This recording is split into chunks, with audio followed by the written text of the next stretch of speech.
قربانی کی کھال اور قربانی کے گوشت سے متعلق 17 ضروری مسائل۔ مسئلہ نمبر 1، قربانی کا گوشت کہاں صرف کیا جائے گا؟ افضل تو یہ ہے کہ قربانی کے گوشت کے 3 حصے کیے جائیں۔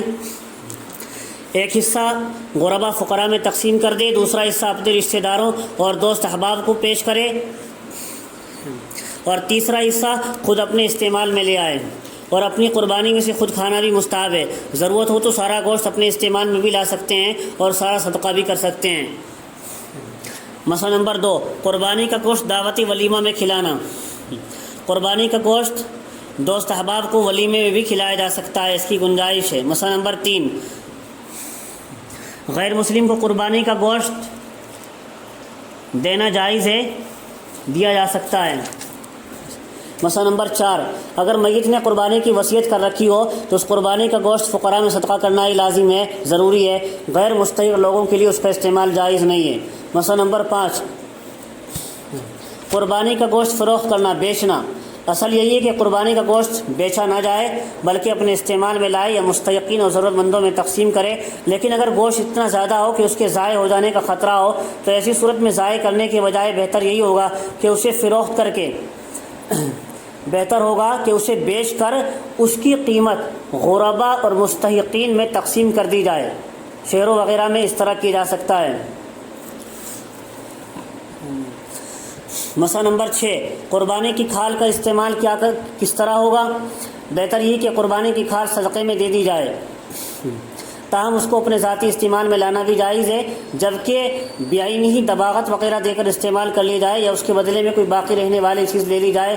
مثلا کھال دے کر بدلے میں کوئی برتن لے لیا جو باقی رہنے والا ہے تو مالک کے لیے کھال سے اس طرح کا انتفاع جائز ہے، لیکن اگر کھال کو بیچ دیا جائے تو ایسی صورت میں اس کی قیمت کا صدقہ ہی لازم ہو جاتا ہے۔ قربانی کی کھال یا گوشت اگر بیچ دیا جائے تو اس کی قیمت کا صدقہ کرنا ہی واجب ہو جاتا ہے، پھر اسے اپنے استعمال میں نہیں لا سکتا قیمت کو۔ ہاں، جو کہ تو کھال اپنے استعمال میں بھی لا سکتا ہے، جو کہ تو کھال سید کو بھی دے سکتا ہے، جو کہ تو کھال مالدار کو بھی دے سکتا ہے، لیکن جب اسے بیچ دیا اب قیمت کا صدقہ کرنا ہی واجب ہوتا ہے۔ مسئلہ نمبر 8، قربانی کی کھال مدارس میں دینا۔ مدارس کے نادار طلبہ، غریب طلبہ کو بطور صدقہ دینا درست ہے، اس میں صدقہ اور علم دین کی اشاعت دونوں کا ثواب ملے گا۔ قربانی کی کھال مسجد میں اس غرض سے دینا کہ اسے بیچ کر مسجد کی مختلف ضروریات میں خرچ کر لی جائے، یہ درست نہیں ہے۔ مسجد کے امام کو تنخواہ اور معاوضے کے طور پر قربانی کی کھال دینا بھی جائز نہیں ہے۔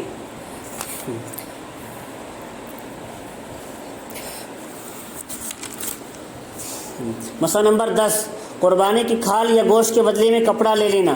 اگر قربانی کی کھال یا گوشت کے بدلے میں کپڑا وغیرہ کسی سے بدل کر لے لیا، اس کا استعمال مالک کے لیے درست ہے، اس کی قیمت کا صدقہ واجب نہیں ہے۔ کپڑا وغیرہ لیا ہے تو مالک کے لیے درست ہے کپڑا استعمال کرنا، اگر بیچ دیتا وہ اس کھال کو پھر پیسے دینا، صدقہ کرنا پھر ضروری ہو جاتا۔ مسئلہ نمبر 11، قربانی کے گوشت کے بدلے میں غلہ لے کر استعمال کر لینا۔ قربانی کا گوشت دے کر کھانے کی کوئی چیز لے لی، غلہ وغیرہ، تو اس کا استعمال بھی استحساناً جائز ہے۔ مسئلہ نمبر 12، قربانی کی کھال مالدار کو جوں کی تو ہدیہ کر دینا۔ تو قربانی کی کھال جوں کی تو مالدار کو بھی دی جا سکتی ہے، غریب کو بھی دی جا سکتی ہے اور سید کو بھی دی جا سکتی ہے، جو کہ تو کھال تو البتہ اگر اسے بیچ دی تو پھر قیمت کا صدقہ ہی کرنا غریب پر لازم ہو جائے گا۔